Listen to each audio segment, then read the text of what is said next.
Numa noite encantadora, o não menos encantador oficial de justiça Ivan Dmitrich Chervyakov estava sentado na segunda fila da plateia, contemplando pelo binóculo os sinos de Corneville. Sentia-se no cúmulo da bem-aventurança.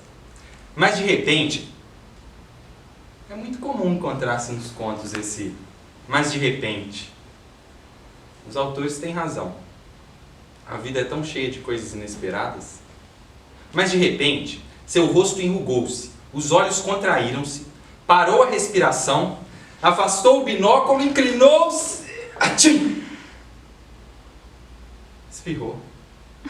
Conforme estão vendo. Não é proibido espirrar, seja quem for e onde for. Espirram os mujiques, os chefes de polícia e, às vezes, os próprios conselheiros privados. Todos espirram.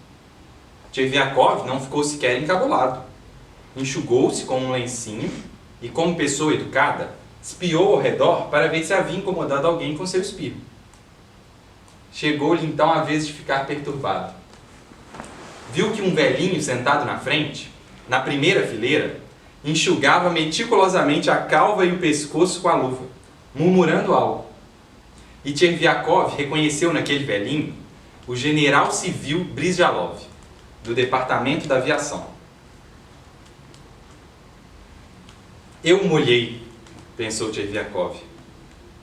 Não é meu chefe, mas apesar de tudo não fica bem. Devo me desculpar.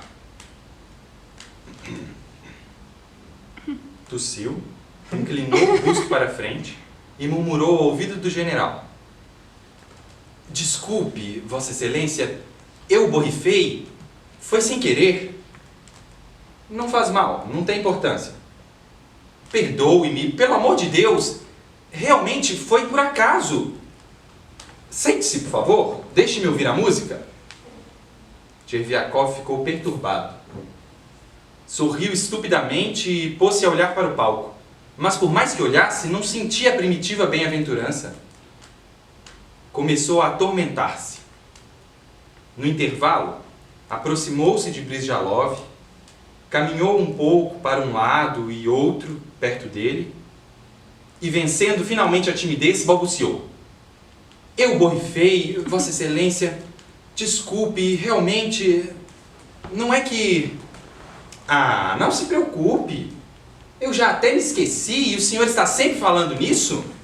Disse o general e moveu com impaciência o lábio inferior. Diz que esqueceu, mas há maldade em seus olhos, pensou Chervyakov olhando desconfiado para o general. Nem quer falar sobre o caso. Seria preciso explicar-lhe que eu não quis, absolutamente, que se trata de uma lei da natureza, senão ele vai pensar que eu quis cuspir nele. Se não pensar assim agora, chegará a essa conclusão mais tarde.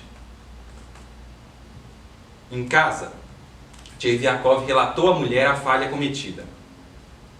Pareceu-lhe que ela encarou o ocorrido com demasiada leviandade. Teve um susto, mas se acalmou ao saber que Brijalov pertencia a outra repartição. Mesmo assim, disse ela, você deve se desculpar. Senão ele vai pensar que você não sabe se comportar em público. Isso mesmo, eu já me desculpei. Mas ele se portou de modo estranho. Não disse uma palavra razoável sequer.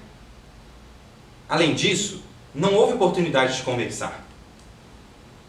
No dia seguinte, Chervyakov cortou o cabelo, envergou seu novo uniforme de gala e foi à casa de Brijalov para se explicar.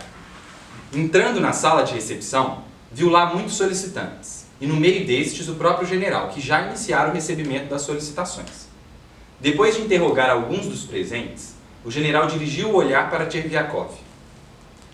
Se o senhor se recorda, Vossa Excelência, ontem no Arcádia, começou a relatar o oficial de justiça, eu espirrei e, involuntariamente, o borrifei. Desculpe, que tolice! Vá com Deus! E o senhor, o que deseja? Perguntou o general, dirigindo-se já a outro solicitante. Não quer falar, pensou Chervyakov, empalidecendo.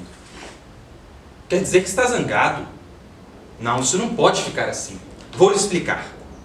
Quando o general acabou de atender o último solicitante e dirigia-se já para o interior da casa, Tcherviakov deu um passo em sua direção, murmurando: Vossa Excelência, se me atrevo a incomodar Vossa Excelência, é justamente, posso dizer, sob o impulso do arrependimento.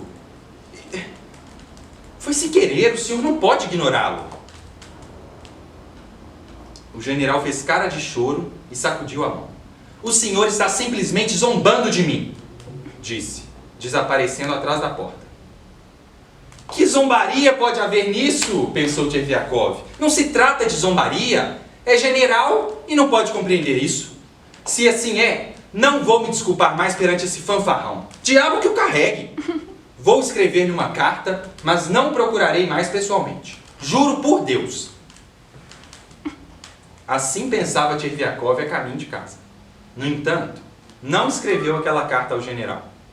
Ficou pensando, mas não conseguiu redigi-la.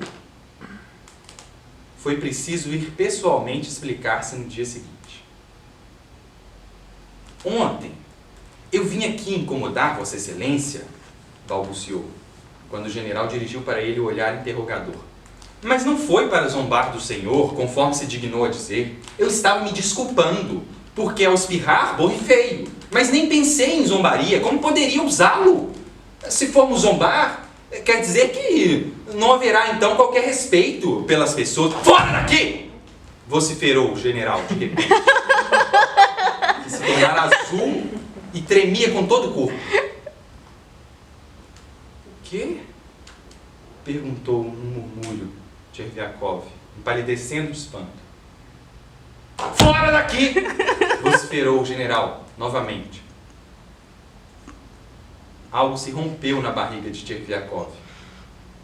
Recuou para a porta, sem ver, sem ouvir coisa alguma. Saiu para a rua caminhando lentamente. Chegando maquinalmente em casa, deitou-se no divã, sem tirar o uniforme de gala,